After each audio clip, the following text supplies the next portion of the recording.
8월 11일 월요일 성녀 클라라 동정 기념일.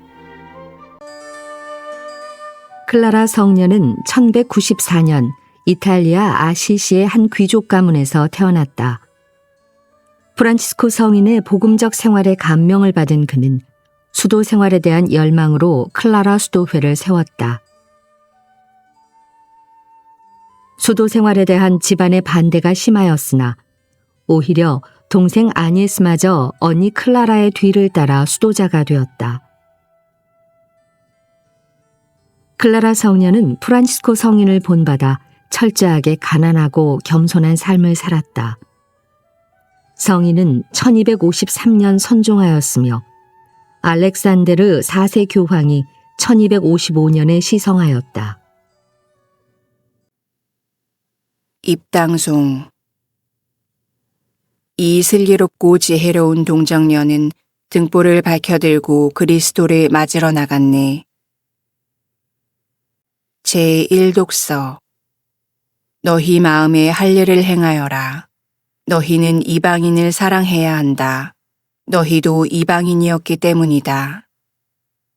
신명기 10장 12절에서 22절의 말씀입니다. 모세가 백성에게 말하였다. 이제 이스라엘아, 주 너희 하느님께서 너희에게 요구하시는 것이 무엇이겠느냐? 그것은 주 너희 하느님을 경외하고 그분의 모든 길을 따라 걸으며 그분을 사랑하고 마음을 다하고 목숨을 다하여 주 너희 하느님을 섬기는 것, 그리고 너희가 잘 되도록 오늘 내가 너희에게 명령하는 주님의 계명과 규정들을 지키는 것이다. 보라, 하늘과 하늘 위에 하늘, 그리고 땅과 그 안에 있는 모든 것이 주 너희 하느님의 것이다. 그런데도 주님께서는 너희 조상들에게만 마음을 주시어 그들을 사랑하셨으며 오늘 이처럼 모든 백성 가운데에서도 그들의 자손들인 너희만을 선택하셨다. 그러므로 너희 마음에 할례를 행하고 더 이상 목을 뻣뻣하게 하지 마라. 주 너희 하느님은 신들의 신이시고 주님들의 주님이시며 사람을 차별 대우하지 않으시고 뇌물도 받지 않으시는 위대하고 힘세며 경외로우신 하느님이시다. 또한 그분은 고아와 과부의 권리를 되찾아 주시고 이방인을 사랑하시어 그에게 음식과 옷을 주시는 분이시다. 너희는 이방인을 사랑해야 한다. 너희도 이집트 땅에서 이방인이었기 때문이다. 너희는 주 너희 하느님을 경외하고 그분을 섬기며 그분께만 매달리고 그분의 이름으로만 맹세해야 한다. 그분은 너희가 찬양을 드려야 할 분이시고 너희가 두 눈으로 본 대로 너희를 위하여 이렇게 크고 두려운 일을 하신 너희 하느님이시다. 너희 조상들이 이집트로 내려갈 때에는 이름명밖에 되지 않았지만 이제 주 너희 하느님께서 너희를 하늘의 별처럼 많게 해주셨다. 주님의 말씀입니다. 하느님 감사합니다. 화답송. 예루살렘아 주님을 찬미하여라. 예루살렘아 주님을 찬미하여라. 시온아 내 하느님을 찬양하여라. 그분은 내 성문의 빗장을 튼튼하게 하시고 내 안에 사는 아들들에게 복을 내리신다. 예루살렘아 주님을 찬미하여라. 주님은 내 강토에 평화를 주시고 기름진 밀로 너를 배불리신다. 당신 말씀 세상에 보내시니 그 말씀 빠르게도 달려가네. 예루살렘아 주님을 찬미하여라. 주님은 당신 말씀 야곱에게 규칙과 계명 이스라엘에게 알리신다. 어느 민족에게 이같이 하셨던가. 그들은 계명을 알지 못하네. 예루살렘아 주님을 찬미하여라. 복음 환호송. 알렐루야. 하느님이 복음을 통하여 우리를 부르시어 우리 주 예수 그리스도의 영광을 차지하게 하셨네. 알렐루야. 복음. 사람의 아들은 죽었다가 되살아날 것이다. 자녀들은 세금을 면제받는다. 마테오가 전한 거룩한 복음 17장 22절에서 27절입니다. 제자들이 갈릴레아에 모여 있을 때 예수님께서 그들에게 이르셨다. 사람의 아들은 사람들의 손에 넘겨져 그들 손에 죽을 것이다. 그러나 사흘날에 되살아날 것이다. 그러자 그들은 몹시 슬퍼하였다. 그들이 가파르나움으로 갔을 때 성전세를 거두는 이들이 베드로에게 다가와 여러분의 스승님은 성전세를 내지 않으십니까? 하고 물었다.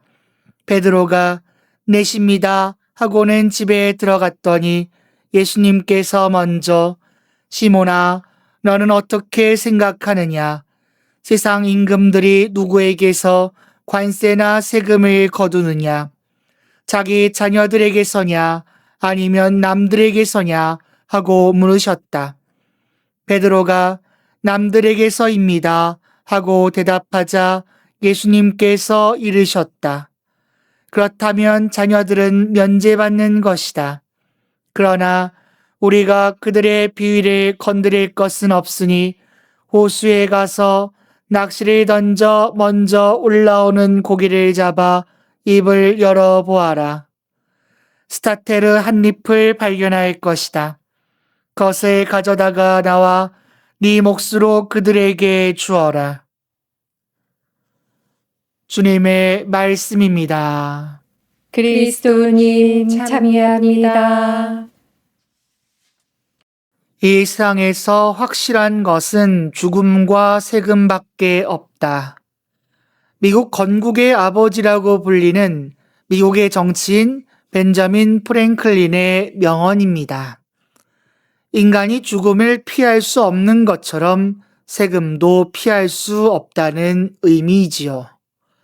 프랭클린의 명언 때문인지는 모르겠지만 희한하게도 동서양을 막론하고 세금 담당 기관이나 공무원에게 저승사자라는 별명을 붙이기도 합니다.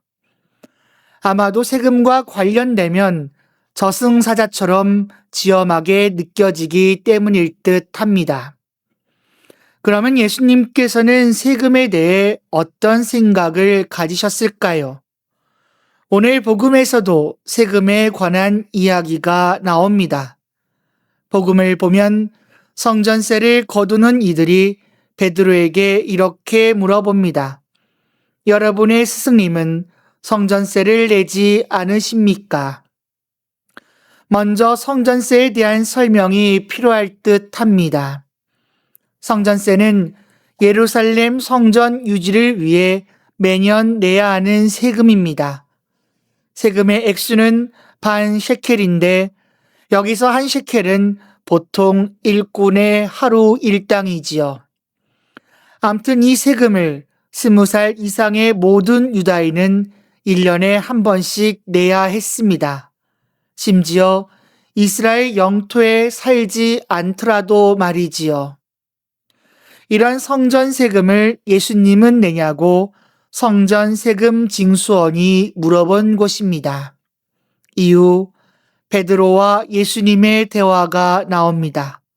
먼저 예수님은 베드로에게 세금 징수의 대상에 대해 언급하시지요. 일반적으로 왕정 체제에서 임금과 왕족들은 세금에 대해서 자유롭습니다. 즉, 이들은 세금 징수 대상에서 제외가 되지요. 이 논리에 따라서 성전의 주인 역시 성전 세금 징수 대상에서 제외가 됩니다. 그리고 예수님께서는 하느님의 아드님으로서 성전의 주인이십니다. 그러므로 예수님께서는 성전세를 내지 않으시는 것이 맞습니다. 이렇게 당신께서는 성전세 납부의 의무에 자유로우심을 설명하십니다. 그럼에도 예수님께서는 성전세를 내셨습니다. 성전세를 내는 이유에 대해 예수님께서는 이렇게 말씀하시지요. 그러나 우리가 그들의 비위를 건드릴 것은 없으니. 이 문장을 직역하면은 이렇습니다. 그들을 걸려 넘어지게 해서는 안 되니. 즉, 예수님 당신께서는 걸림돌이 되지 않고자 하셨습니다. 앞서 언급했듯이 예수님께서는 성전세에 대해 자유로우신 분이십니다. 그러나 굳이 성전 세금 징수원과 불화를 만들 필요는 없다고 판단하신 것이지요. 이는 곧 예수님께서는 성전세가 합당한 거라 보고 그냥 넘어가신 것입니다. 비록 당신의 생각과 다르더라도 고집을 피우지 않으시고 성전세를 내신 것입니다. 여기서 우리는 예수님의 행동을 통해 배울 수 있는 것이 있습니다. 자기 생각과 다르더라도 합당하다면 굽힐 줄 아는 모습, 자신의 주관보다 상황의 합당함을 우선하는 모습, 이런 모습은 우리에게 큰 본보기가 될 것입니다.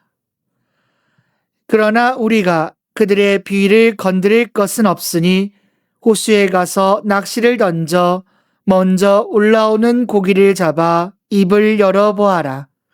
스타테르 한 잎을 발견할 것이다. 것을 가져다가 나와 네 몫으로 그들에게 주어라. 아멘.